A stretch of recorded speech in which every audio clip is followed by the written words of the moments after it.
eu quero, querido, então entregar uma palavra. Eu vou ser bem sucinto, mas de fato quero entregar uma palavra ao teu coração, que está no livro de Evangelho de Mateus, o Evangelho segundo Mateus, no capítulo 14, a partir do versículo 22, um texto muito conhecido, um texto muito já explorado por cada um de nós, um texto muito divulgado por cada um de nós. Você que é líder, pastor, com certeza você já pregou sobre esse texto, usando esse texto, há canções sobre esse texto, mas eu quero trazer nessa noite uma palavra ao teu coração acerca desse milagre incrível que Jesus realizou e o milagre incrível que Pedro participou ali no mar da Galileia.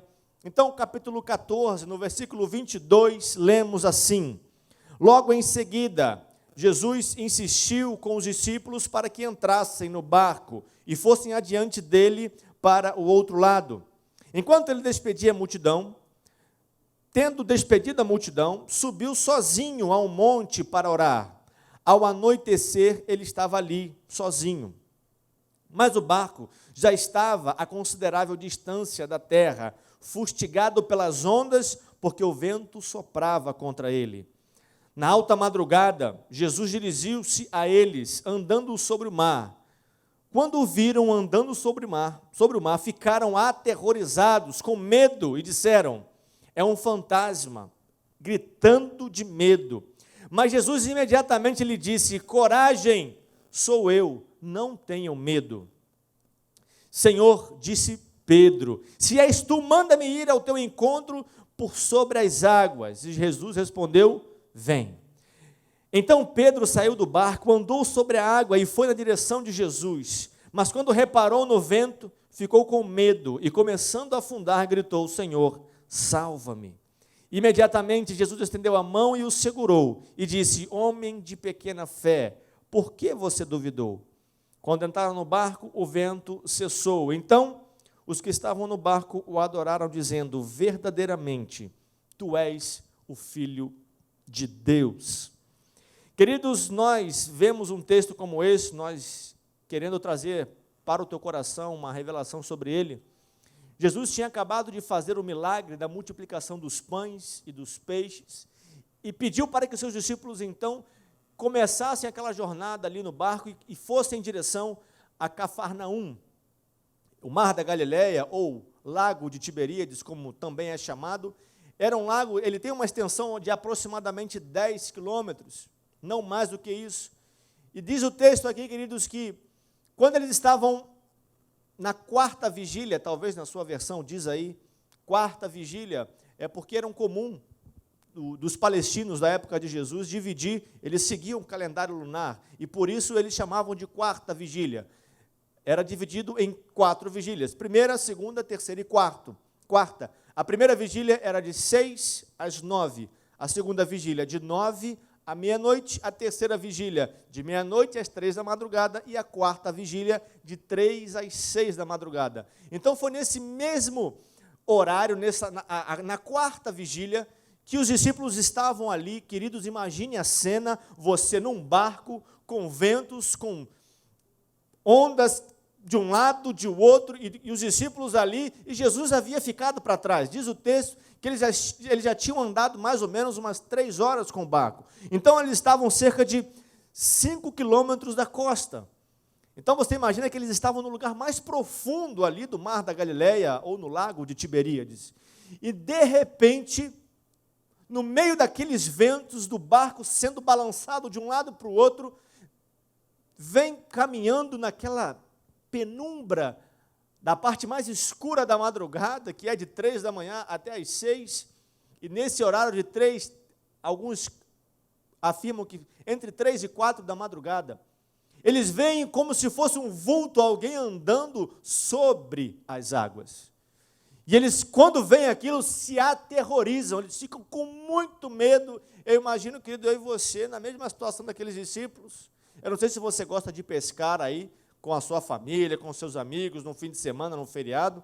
Eu, particularmente, não gosto de pescar, mas existem aqueles que gostam muito, entram no barco e vão mar adentro, e às vezes passam por esse momento onda para lá, onda para cá, é normal, né? Você que já fez algum passeio de barco na sua vida, sabe como isso é aterrorizante às vezes, para quem não tem o costume, então, mas você imagina o cenário, 3 da madrugada, à noite, e de repente alguém andando sobre as águas, e quando eles se deparam com aquilo, Jesus diz, calma, não tenham medo, sou eu. E querido Pedro, sempre o primeiro, Pedro sempre o extravagante, Pedro sempre o primogênito das ações extravagantes, ele fala assim, então tá bom, se é o Senhor, eu quero andar sobre as águas, igualzinho o Senhor. Jesus diz para ele, pode vir. Querido, Pedro então começa a andar sobre as águas. Pedro então começa a caminhar sobre as águas. Alguns céticos e críticos dizem que ao andar sobre as águas, Jesus estava andando sobre pedras. Daí vem aquele ditado, né? O caminho das pedras. Mas não tem nada disso, querido. Jesus estava sim sobre as águas e já realizando um dos milagres. O segundo milagre ali, Pedro vem e começa também a andar sobre as águas. Mas ele está muito assustado ainda com toda aquela situação, ele está muito aterrorizado com tudo aquilo. E ele olha, por um instante, deixa de olhar para Jesus e olha para as circunstâncias. E ele então começa a afundar. E imediatamente Jesus estende a mão, depois dele gritar, Senhor, me salva! Senhor, estou afogando, Senhor, estou afundando, vai deixar eu morrer? Jesus não ia deixar Pedro morrer, e ele pega pela mão, mas antes fala para ele, homem de pequena fé. Sabe, queridos, quando eu olho para um texto como esse, eu entendo que todos nós, em nossa jornada cristã, e eu quero entregar essa palavra ao teu coração, já dizendo para você, querido, a presença de Jesus faz toda a diferença. A presença de Jesus faz toda a diferença. E eu vou dizer para você, é até normal, em algum momento da nossa vida, nós vivermos altos e às vezes baixos. Como Pedro ali, né? Estava andando sobre as águas, daqui a pouco ele afundou, depois Jesus veio, pegou ele de volta, e isso às vezes acontece sim em nossa vida, em nosso dia a dia, a famosa gangorra, né? Uma hora você está lá em cima, uma hora você está lá embaixo, uma hora você está super bem e a outra hora você está super mal. Deixa eu lhe dizer uma coisa acerca disso, querido. Estar bem num dia e no outro estar mal é normal. Você não é o pior crente, você não é o pior ser humano, porque um dia você está bem, você levanta como Hulk, no outro dia, querida, você se sente o homem-formiga, desse tamaninho. Isso é normal. Altos e baixos na nossa vida não significa que nós somos vazios de Deus. Significa sim que temos que ter o entendimento de que se nós, quando estivermos no baixo, não buscarmos a Ele, permaneceremos no baixo. E o próprio Jesus disse isso para nós, querido, em João 16, 33, ele diz, no mundo vocês vão passar por aflições, mas tem de bom ânimo, eu venci o mundo. Então, querido, entenda que desenvolver um relacionamento íntimo, pessoal com Jesus, fará com que você passe por todas as nuances da vida, por todas aqueles topos e fundos de gráficos, fará você entender que em todos os momentos, Jesus vai estar ao seu lado. Em todos os momentos, Jesus vai estar perto de você, podendo ajudar você, podendo curar você, podendo salvar você.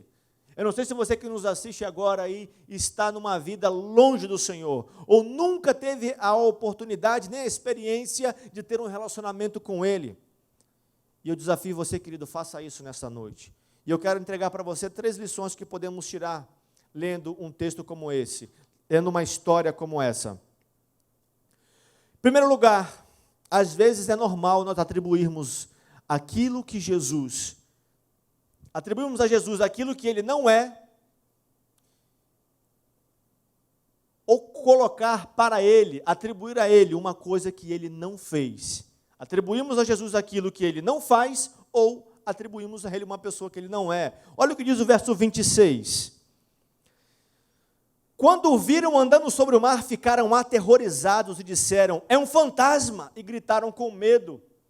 Às vezes nós não conseguimos, como eles, identificar a presença de Jesus em nossa vida, em meio a tantas tormentas, em tantas lutas, em tantas guerras que você possa enfrentar, querido, na sua vida. E eu quero dizer para você uma coisa, eu não quero profetizar e dar uma profetada aqui, dizer para você, amanhã suas lutas acabam, não. Eu quero dizer para você o seguinte, amanhã, mesmo se elas permanecerem, enxergue Jesus nelas, tenha a ótica correta delas, não atribua que Ele não está ali, não diga que Ele não é uma pessoa presente na sua vida, não diga que Ele abandonou você no momento em que você mais precisou dEle, muito pelo contrário, quando os discípulos olharam para Ele, vindo no meio daquelas ondas, num breu danado, meu irmão, da madrugada, eles entenderam, calma aí, Jesus precisou na verdade falar para eles, não temam, sou eu. E às vezes, queridos, a falta de relacionamento, intimidade com o Senhor nos confunde.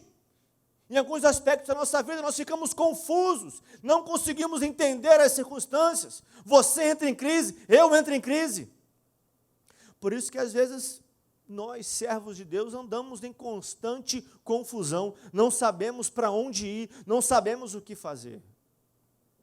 Cabe com isso, querido. Jesus entende você, Jesus está olhando para você, e eu não quero, querido, é muito gostoso falar do poder e daquilo que Jesus pode fazer, porque Ele pode. Líder nenhum pode fazer o que Ele pode, pastor nenhum pode fazer o que Ele pode, mas Ele pode. Então encontre Jesus em todos os momentos da sua vida, saiba encontrar Jesus, mesmo nas crises, mesmo nas lutas, e também nas alegrias.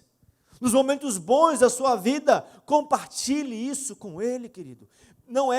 Nós não podemos limitar, falar de Jesus e viver Jesus apenas num ambiente, às vezes, como esse, num ambiente de uma igreja, num ambiente onde irmãos se reúnem. Sabe por quê, querido? Se nós fizermos isso, nós nunca vamos nutrir, desenvolver um relacionamento saudável, de intimidade com o Senhor.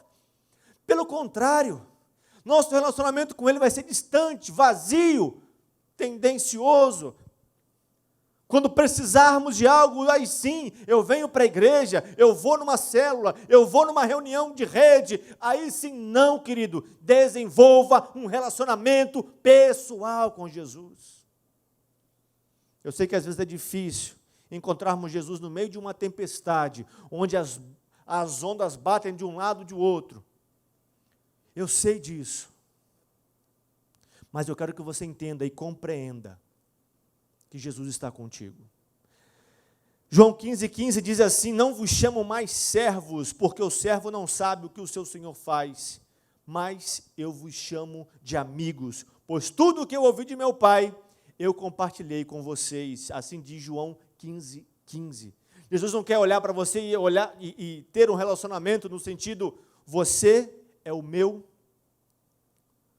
servo, não, Ele quer olhar para você e dizer, você é o meu amigo. Segunda lição, querido, eu quero deixar com você, quando estamos vendo o que Deus quer nos mostrar, nossa fé começa a crescer. Quando eu estou vendo o que Deus quer me mostrar, minha fé começa a crescer. Olha o que diz o versículo 28 e 29, Senhor, disse Pedro, se és tu, manda-me ir ao teu encontro por sobre as águas. Jesus disse, vem. Então Pedro saiu do barco, andou sobre as águas e foi na direção de Jesus. Eu entendo aqui, querido, quando eu e você estamos vendo aquilo que Ele quer nos mostrar, nós não vamos afundar, nossa fé continuará crescendo. Mas sabe qual foi o problema de Pedro? Não quis mostrar aquilo que Jesus tinha para ele, ele quis apenas passar e ter um momento com Jesus, passar um momento com o Senhor. Foi isso que Pedro queria naquele momento. E quando ele deixou de olhar para Jesus, ele começa a afundar. Então, querido, entenda, quando você está vendo aquilo que Deus quer te mostrar, a sua fé sempre vai crescer.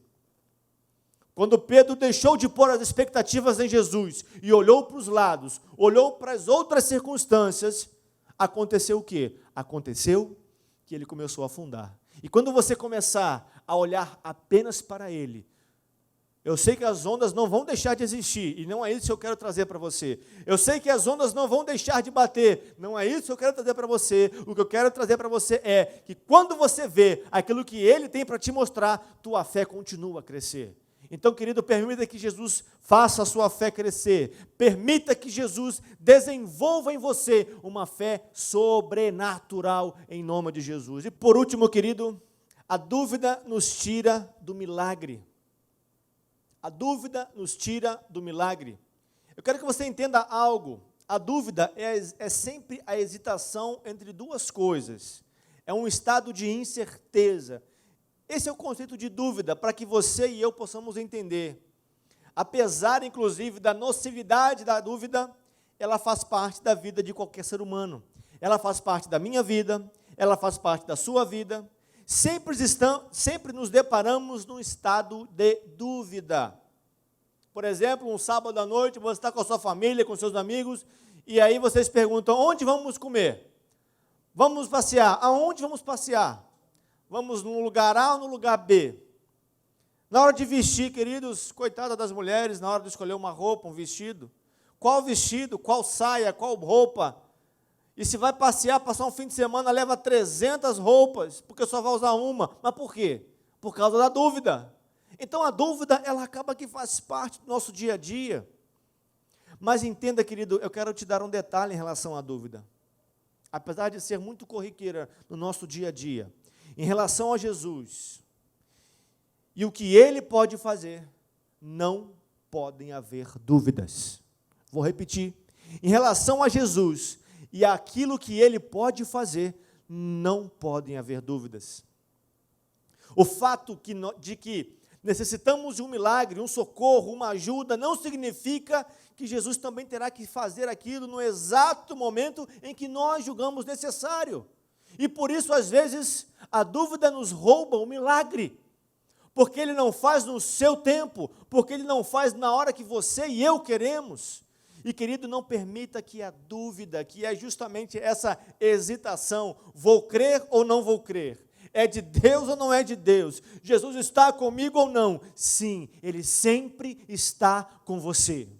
Se você se sente sozinho, ou se está se sentindo sozinho hoje, eu quero te dar duas notícias, uma boa e uma ruim.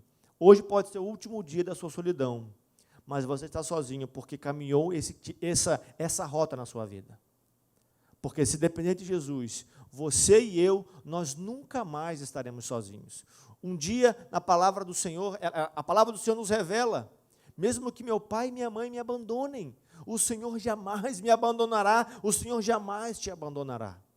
Por isso, querido, não permita que a dúvida tire o milagre de você, e tampouco tire você do milagre.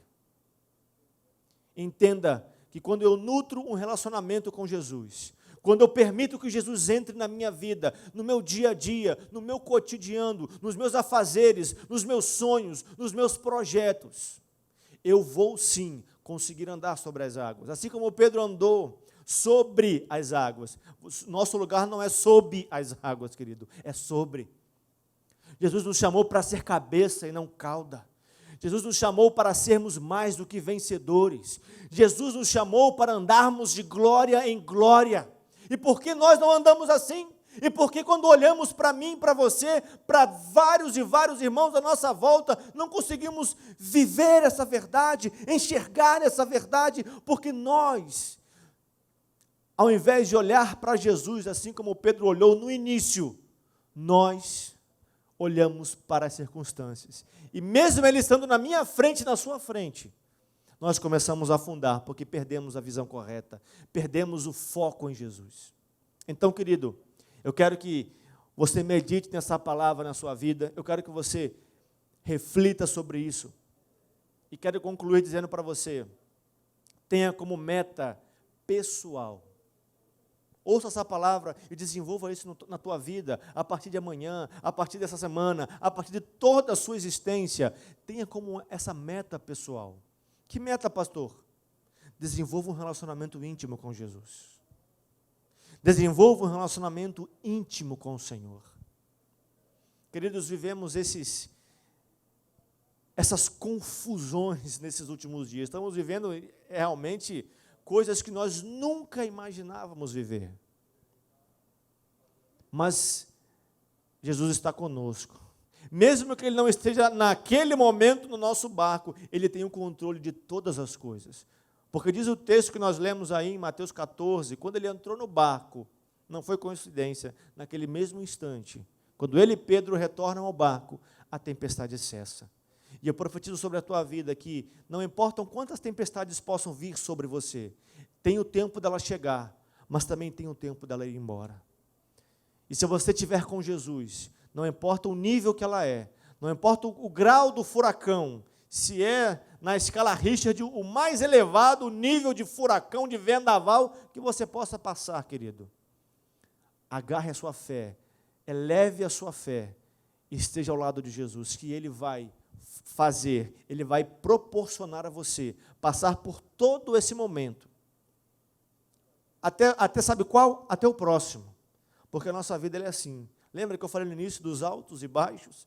Nós vivemos constantes altos e baixos na vida. E isso não significa nada além de uma normalidade do ser humano.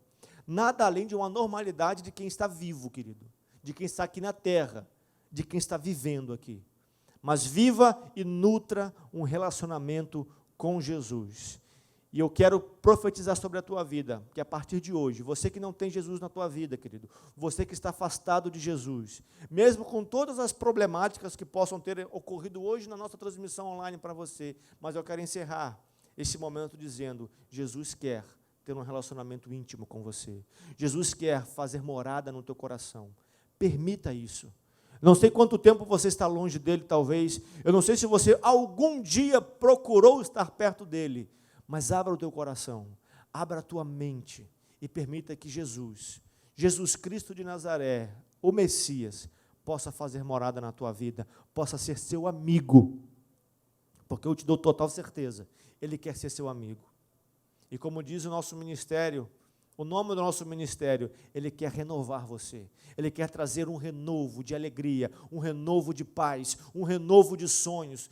Tudo isso Ele quer trazer sobre a tua vida. Então, querido, permita e deixe Jesus ter um relacionamento de amigo com você. Porque além de amigo, Ele é o meu e é o seu Senhor e Salvador. Deus abençoe a sua vida, querido. Graça e paz da parte do Senhor.